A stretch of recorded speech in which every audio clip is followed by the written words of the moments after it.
இன்னைக்கு இன்ஸ்டால ஒரு ரீல்ஸ் ஒன்று பார்த்தேன். அந்த 2 சின்ன பசங்களும் எவ்வளோ அழகா ஒரு கருத்தை சொல்லியிருக்காங்க பாருங்களேன்.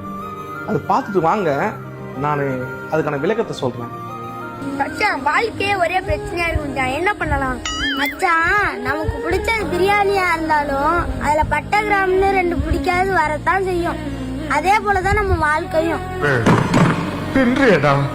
எந்த பிரச்சனையா இருந்தாலும் அந்த பட்டை கிராம் மாதிரி தூக்கி போட்டு போயிட்டே இருக்கணும் மச்சான்.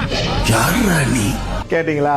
இந்த பசங்க அவ்வளவு சின்ன வயசுல அவங்க வயசுக்கு மீறி எவ்வளவு அழகா அந்த பதிவு பண்ணியிருக்காங்க பாருங்களேன். அதை அப்படியே கொஞ்சம் ஓரமா வைங்க. நானா சொல்ல வரேன்னா, அந்த பிரியாணி ஏன் அவ்வளவு டேஸ்டா வந்தது? அந்த பிரியாணி ஏன் அவ்வளவு டேஸ்டா வந்ததுன்னா அதுல போடுற அந்த பட்டை கிராமால் தான் அவ்வளவு டேஸ்டா வந்து. நம்ம வாழ்க்கையும் அப்படிதான். நம்ம வாழ்க்கையில எவ்வளவு விதமான பிரச்சனைகள் வந்தாலும் அதை கடந்து போற அனுபவம் ஒன்று இருக்குது பாத்தீங்களா? அந்த அனுபவம் தான் பிரச்சனை இல்லாத வாழ்க்கையா மாறும்.